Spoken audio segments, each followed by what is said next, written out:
Number 1 की तरफ। Mic number 1 पर अगर कोई गैर मुस्लिम भाई हैं तो अपना सवाल कर सकते हैं माइक नंबर 1 से। पहले मैं आपको प्रणाम करता हूं, मेरा प्रणाम को आप स्वीकार करें। किशनगंज की पावन धरती पे आप आए हैं, आपका अभिनंदन है, स्वागत है। मैं क्वेश्चन करने से पहले एक बात बता देना चाहता हूं कि मेरा नाम है मनीष कुमार जालान, मेरी प्लाईवुड की फैक्ट्री है और उसमें हम 3 पार्टनर हैं, एक मुस्लिम पार्टनर भी उसमें है। मेरा बिजनेस 18 साल से उनके साथ है। कभी धर्म के कारण कभी कोई कंट्रावर्सी हमारे बीच में नहीं आई है और भगवान के आशीर्वाद से मैं चाहता हूं कि आगे भी नहीं आएगा। मेरा प्रश्न आपसे है कि सनातन धर्म और इस्लाम में क्या समानता है, उसके बारे में मुझे थोड़ा सा क्लियरिफिकेशन। भाई साहब का सवाल है कि उसकी प्लाईवुड की फैक्ट्री है, 3 पार्टनर, एक पार्टनर मुसलमान है, कभी भी कंट्रोवर्सी नहीं है और इंशाल्लाह नहीं आएंगी। उनका सवाल है कि सनातन धर्म और इस्लाम में क्या यकसानियत है, वो जानना चाहते हैं। हिंदू मजहब की सबसे अहम किताब है वेदा। दयानंद सरस्वती ने सनातन धर्म को और आम किया। वो सही कहते हैं कि हमें मानना चाहिए वेद। वेद सबसे ऊंची किताब है। स्मृति और श्रुति। श्रुति मतलब जो भगवान की तरफ से, स्मृति मतलब जो इंसानों ने लिखी है। श्रुति में आता है वेद और उपनिषद। तो सनातन धर्म के मुताबिक और इस्लाम के मुताबिक भी आप देखेंगे दोनों में खुदा के बारे में, ईश्वर के बारे में, अल्लाह के बारे में जो लिखा है वो यकसा है। आप जब पढ़ेंगे छंदोग्य उपनिषद चैप्टर नंबर 6 सेक्शन नंबर 2 श्लोक नंबर 1 में लिखा हुआ है संस्कृत में, एकम एविदित्यम, खुदा एक है, भगवान एक है, दूसरा नहीं है। लिखा है स्वतः उपनिषद में चैप्टर नंबर 6 श्लोक नंबर 9 में, नाचस्य कसिज जनिता न चदीपा, कि उस ईश्वर का कोई रब नहीं, उस ईश्वर के कोई वालिदैन नहीं, उससे ऊंचा कोई नहीं, उसका कोई वालिदैन है, कोई वालदा है। लिखा है स्वतः उपनिषद में चैप्टर नंबर 4 वर्स नंबर 19 में, न तस्य प्रतिमा अस्ति, उस ईश्वर की कोई प्रतिमा नहीं। प्रतिमा संस्कृत लफ्ज है जिसके मानी अक्स, picture, painting, photograph, idol, statue, sculpture. तो लिखा है उस ईश्वर, उस भगवान की कोई प्रतिमा नहीं, कोई अक्स नहीं, कोई पिक्चर नहीं, कोई पेंटिंग नहीं, कोई पोर्ट्रेट नहीं, कोई आइडल नहीं, कोई स्कल्पचर नहीं, कोई स्टैच्यू नहीं। आगे जब आप पढ़ते हैं ये सारी चीजें कुरान में भी लिखी, मैं उसके ऊपर आऊंगा। ये है ईश्वर के बारे में जो लिखा गया है। उसी तरीके से अब आगे जब पढ़ेंगे यजुर्वेद चैप्टर नंबर 40 वर्ष नंबर 8 और 9 में, उसमें लिखा है अंधात्म प्रविशंति या असंबुद्धि उपास्ते। अंधात्म मीन्स अंधकार, प्रविशंति मतलब दाखिल होना, अंधात्म प्रविशंति या असंबुद्धि उपास्ते, वो अंधकार में दाखिल हो रहे हैं जो लोग असंबुद्धि की पूजा करते। असंबुद्धि मतलब नेचुरल थिंग्स लाइक हवा, पानी, आग। जो नेचुरल थिंग की पूजा करते हैं जैसे हवा, पानी, आग, वो अंधकार में दाखिल हो रहे। और वो श्लोक का कंटिन्यू होता रहा है, वो लोग और घोर अंधकार में दाखिल हो रहे जो संभूति की पूजा करते। संभूति मतलब इंसान की बनाई हुई चीजें, टेबल, चेयर, आइडल, मूर्ति, इसकी पूजा करेंगे तो और घोर अंधकार में दाखिल होंगे। और लिखा है ऋग्वेद में जिल्द number 1 hymn number 164 verse number 46, एकम सत्य विप्र बहुधा विदांते, सत्य एक है, खुदा एक है, एकम सत्य विप्र बहुधा विदांते। लोग, विद्वान लोग उस ईश्वर को कई अलग नाम से पुकारते हैं, ईश्वर को कई अलग नाम से पुकारते। यही चीज लिखा है कुरान में जो मैंने जिक्र किया हूं, सूरह इसरा में सूरह नंबर 17 आयत नंबर 110, कुलिदुल्लाह विदुर रहमान अयमा तदु फलाल उस्मान हसना, चाहे कहो अल्लाह या रहमान, उसे अच्छे नाम से पुकारो क्योंकि अल्लाह के सारे अच्छे नाम हैं। लेकिन ऐसी कई मिसाल दी गई। ऋग्वेद आप पढ़ेंगे, ऋग्वेद जिल्द नंबर 2 चैप्टर नंबर 1 श्लोक नंबर 3 में पढ़ेंगे, उसमें एक एट्रीब्यूट दिया गया है ब्रह्मा। ब्रह्मा कहते हैं बनाने वाले खुदा को, ब्रह्मा कहते हैं बनाने वाले खुदा को। हमें कोई एतराज नहीं अगर कोई कहता है कि ईश्वर बनाने वाला है, उसका तर्जुमा करते अरबी में हो जाता है खालिक, हमें कोई एतराज नहीं। लेकिन अगर कोई कहता है कि ईश्वर वो ब्रह्मा है जिसके 4 सिर है, हर सिर पे मुकुट है, तो हम मुसलमान उस पर एतराज करते हैं क्योंकि आप भगवान को अक्स दे रहे और आप Yajurveda chapter number 32 shloka number 3 के खिलाफ जा रहे। ना तस्य प्रतिमा अस्ति, उस ईश्वर की कोई प्रतिमा नहीं। आपने प्रतिमा दिया तो गलत किया। इसी तरीके से आगे आप पढ़ेंगे, लिखा हुआ है ऋग्वेद में किताब नंबर 6 हिम नंबर 46 श्लोक नंबर 16 में, या एक मुश्ती ही, भगवान एक ही है, सिर्फ उसकी तारीफ करो। और ब्रह्म सूत्र हिंदुइज्म का है, एक कम ब्राह्म द्योत्या नास्ते नैना नास्ति किंचन, भगवान एक ही है, दूसरा नहीं है, नहीं है, नहीं है, जरा भी नहीं है, सिर्फ एक खुदा है, उसके अलावा कोई नहीं है।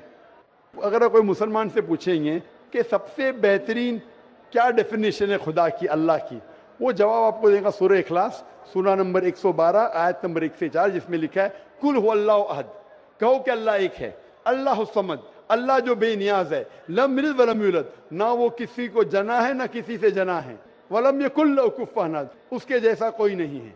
ये 4 लाइन का डेफिनेशन है कुरान मजीद में सूरह इखलास सूरा नंबर 112, जिसमें अल्लाह ताला फरमाते कुल हुवल्लाहु अहद, कहो कि अल्लाह एक है, अल्लाह समद, अल्लाह जो बेनियाज है, लम यलिद वलम यूलद, ना वो किसी को जनता है ना किसी से जना है, वलम यकुल लहू कुफुवन अहद, उसके जैसा कोई नहीं।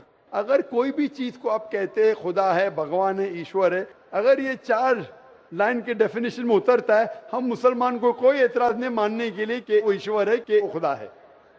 तो ये सनातन धर्म के खुदा एक है, उसका कोई अक्स नहीं, हूबहू मिलता है कुरान मजीद से।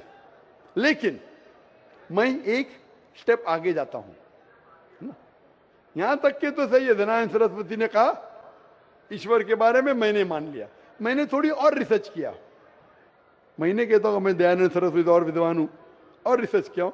रिसर्च में लिखा है वेद में, पुराना में, कि एक आखिरी अवतार आने वाले हैं। इसका जिक्र दयानंद सरस्वती ने नहीं किया, क्यों नहीं किया मैं जानता नहीं, लेकिन लिखा है भविष्य पुराना, मतलब जो भविष्य के बारे में आपको कह रही है। अगर आप पढ़ेंगे वेद और भविष्य पुराना और बाकी पुराना, कई जगह आखिरी पैगंबर मोहम्मद सल्लल्लाहु अलैहि वसल्लम का जिक्र है। मैं पूरा तफसीर से नहीं बोलूंगा, हवाले दूंगा तो आसान होगा। आप पढ़ेंगे भविष्य पुराना पर्व 3 खंड 3 अध्याय 3 श्लोका 5 से 8 तक, इसमें मोहम्मद सल्लल्लाहु अलैहि वसल्लम का जिक्र है। आगे पढ़ेंगे भविष्य पुराना पर्व 3 खंड 3 अध्याय 3 श्लोका 10 से 27 में मोहम्मद सल्लल्लाहु अलैहि वसल्लम का जिक्र है। अगर आप पढ़ेंगे अथर्ववेद किताब नंबर 20 खंड नंबर 127 श्लोका नंबर 1 से 14 में मोहम्मद सल्लल्लाहु अलैहि वसल्लम का जिक्र है, इसे कहते कुंटब सुक्तास।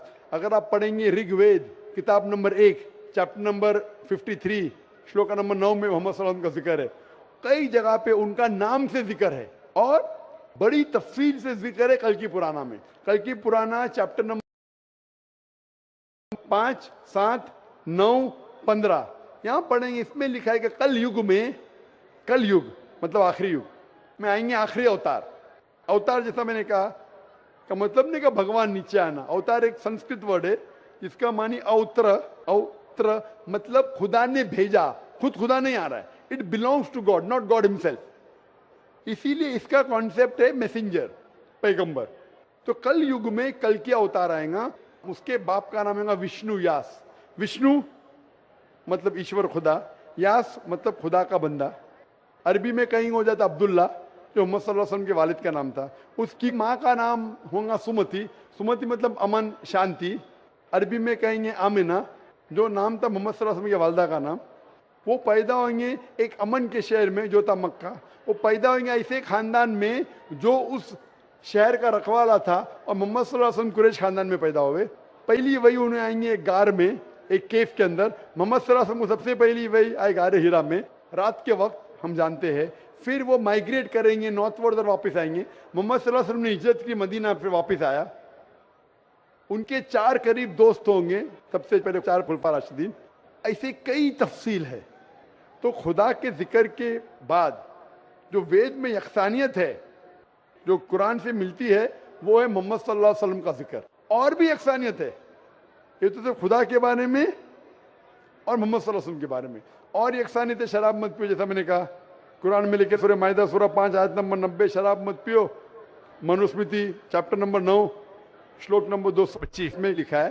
कुरान में लिखा है जुआ मत खेलो, सूरह माइदा सूरह 5 आयत नंबर 90। मनुस्मृति चैप्टर नंबर 9 श्लोक नंबर 225 में जुआ मत खेलो। हिजाब पहनना चाहिए, कुरान में लिखा है सूरह नूर सूरह नंबर 24 आयत नंबर 30 और 31। ऋग्वेद में लिखा है जिल्द नंबर 8 में। इस तरीके से कई यकसानियत, सबसे अहम 2 यकसानियत है पुनर्जन्म। वेद में कुरान में है। सबसे अहम यकसानियत खुदा है कि उसका अक्स नहीं है और मोहम्मद सल्लल्लाहु अलैहि वसल्लम आखिरी पैगंबर है। आप मानते हैं भाई साहब के खुदा एक है? मुझे जानकारी नहीं है। आप मानते खुदा एक है कि नहीं मानते?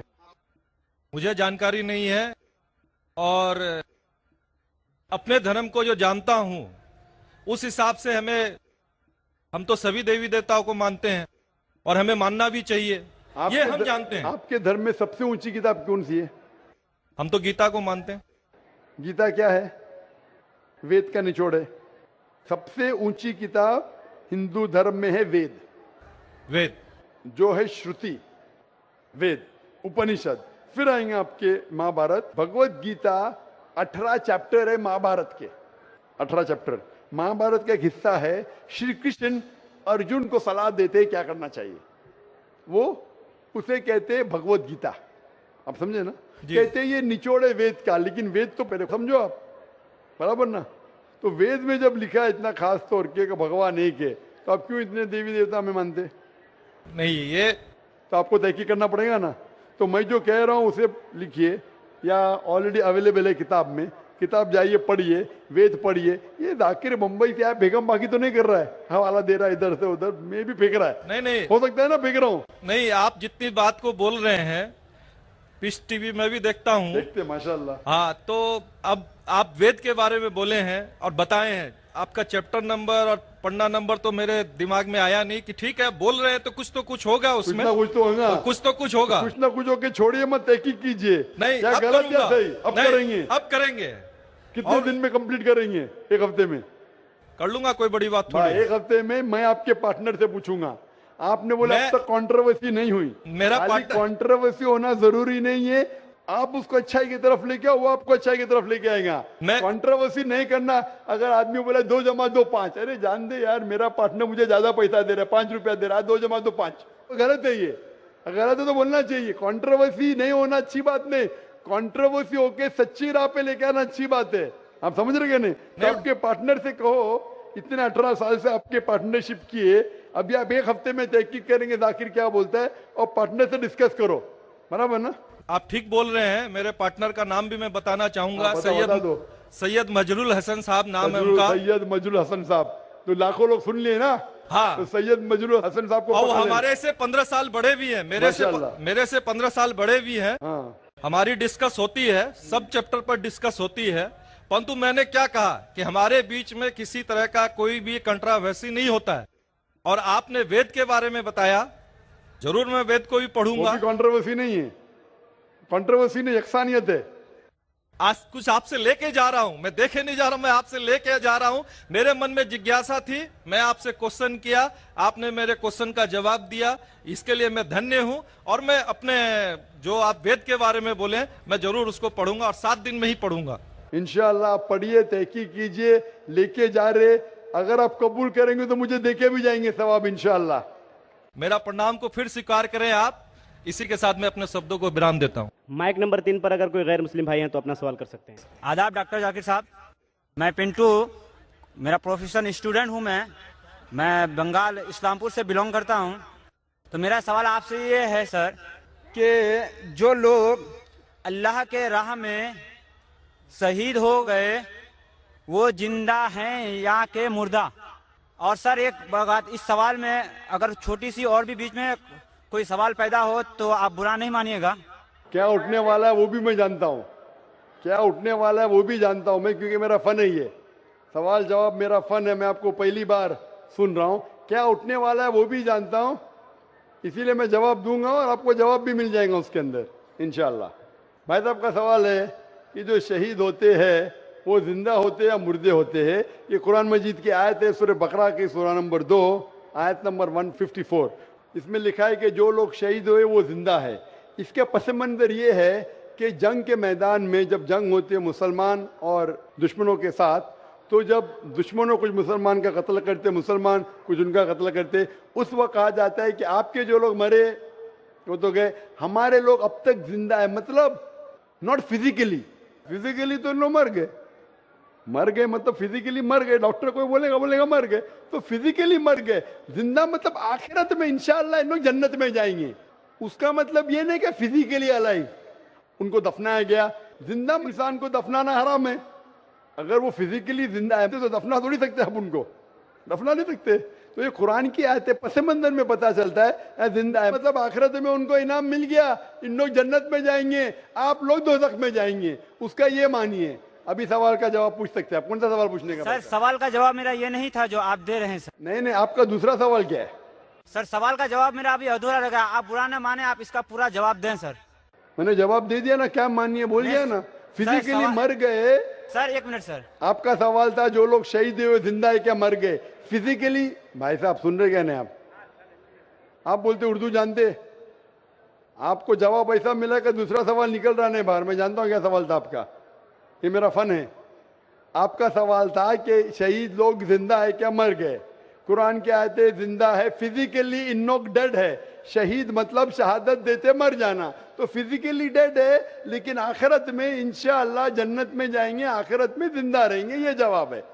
तो जिंदा रहेंगे सर आखिरत में, इस दुनिया में नहीं, इस दुनिया में मर गए, तो सर आखिरत में आपका- जन्नत में जाएंगे। आखिरत में तुम भी जिंदा रहेंगे, मैं भी जिंदा रहूंगा। यहाँ जिंदगी मतलब इन लोग जन्नत में जाएंगे इंशाअल्लाह।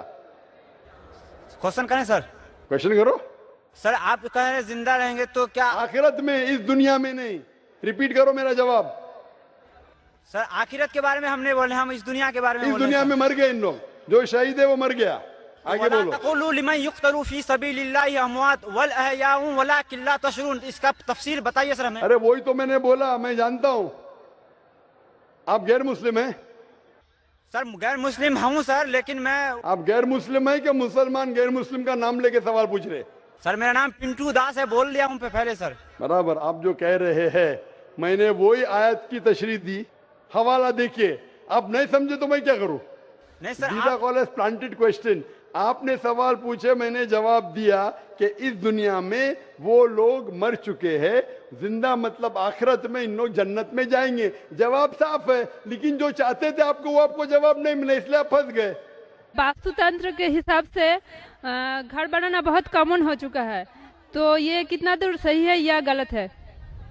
बहन का सवाल है कि वास्तुतंत्र के हिसाब से घर बनाना कितना सही है। ये एक साइंस है जो अभी ज्यादातर फेमस हो, पहले फेमस नहीं था, कि ऐसे दिशा में रखेंगे तो यहाँ से हवा आएंगे। अगर आप ये साइंटिफिक लेंगे और साइंटिफिक फायदा होता है, क्या खिड़की अगर इस दिशा में, इस दिशा से हवा आ रही है, ज्यादा सर्कुलेशन, कोई हर्ज नहीं।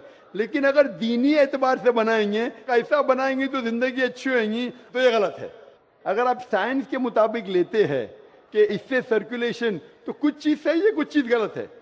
तो अगर आप साइंस के मुताबिक लेते हैं कि ऐसा करने से हवा ज्यादा आ सकती है और आपका सर्कुलेशन ज्यादा बढ़ेगा, कोई हर्ज नहीं। लेकिन ये सोचे कि ऐसा बनाएंगे तो जिंदगी अच्छी होगी, ऐसा बनाएंगे तो जन्नत में जाएंगे, तो घर कैसा भी बनाओ, जन्नत में जाने के लिए कुरान के ऊपर अमल करना चाहिए।